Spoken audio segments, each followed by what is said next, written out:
great traditions, they all agree that there are at least 4, usually 5 major states of consciousness that everybody has access to. Waking, dreaming, deep sleep are the simplest. I'm writing these just across the top as gross, subtle, causal, and non-dual. The waking state, dreaming state, deep, formless sleep state. What we find is that if you take somebody at a particular stage of development, and here I'm using the simple Gene Gebser stages. So I've written archaic, magic, mythic or traditional, rational or modern, pluralistic or postmodern, and integral or higher. And again, there are several higher stages. We're not saying that integral is the very highest, but this is enough for us to work with. You can be at a traditional mythic stage, and if you experience these states, you'll interpret it in those terms. Because you only have the mind to interpret what's arising. And so we get a grid here that shows these, in this case, 1, 2, 3, 4, 5, 6, 24 different types of spiritual experience that you can have. In the gross waking state, if we look at states just very briefly to show what's involved, in the waking state, for example, you might have a peak experience where you're one with everything that's arising. And that's often called nature mysticism. In the dream state, though, one of the first things you notice about the dream state, the way that Vedanta and Vajrayana define it, is there's no gross objects. There's no physical body, there's no nature, there's no Gaia. It's just a subtle realm of images and light and feelings and emotions. And that's a kind of deity mysticism, if you feel one with luminosity or light that's not merely from the physical realm. So that subtle deity mysticism is typical of a dream state peak experience. And deep formless state, a peak experience there, is classic formless mysticism, or cessation, or the vast earth sprung, the emptiness out of which everything springs.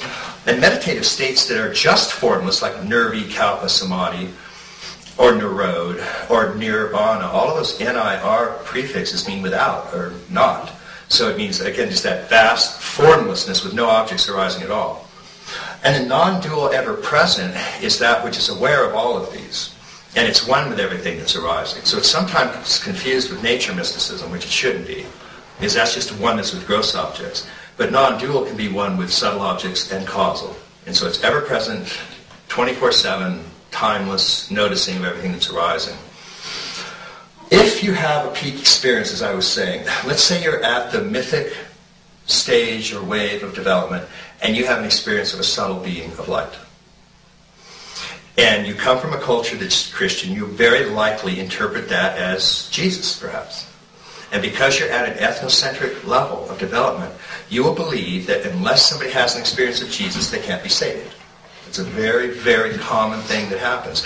And so a lot of the world's religions, because they started at the ethnocentric level, again, it's not bad. I mean, we all go through it, and some Republicans never get out of it. I do not want to pick on Republicans. There's very evolved Republicans, I'm sure. We try to integrate Democrat and Republican. Let me make my official statement for the record.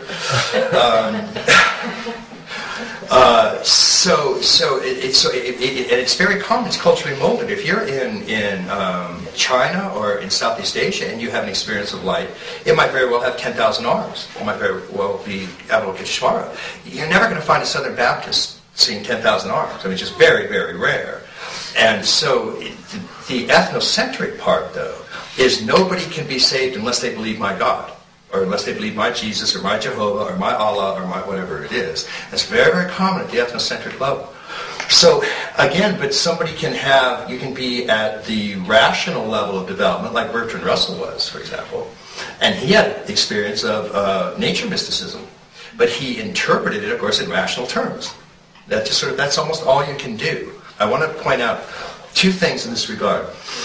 One is that, I don't care what stage anybody's at, all 4 states are available at all 6 stages. So even a 6-month-old has access to gross, subtle, causal, and non-dual realms of reality, states of consciousness. But a 3-year-old doesn't have access to some of these higher stages. They just haven't grown or developed yet. So as a person unfolds through these stages, they're still going to have access to the states, but they're going to interpret them at the stage they're at.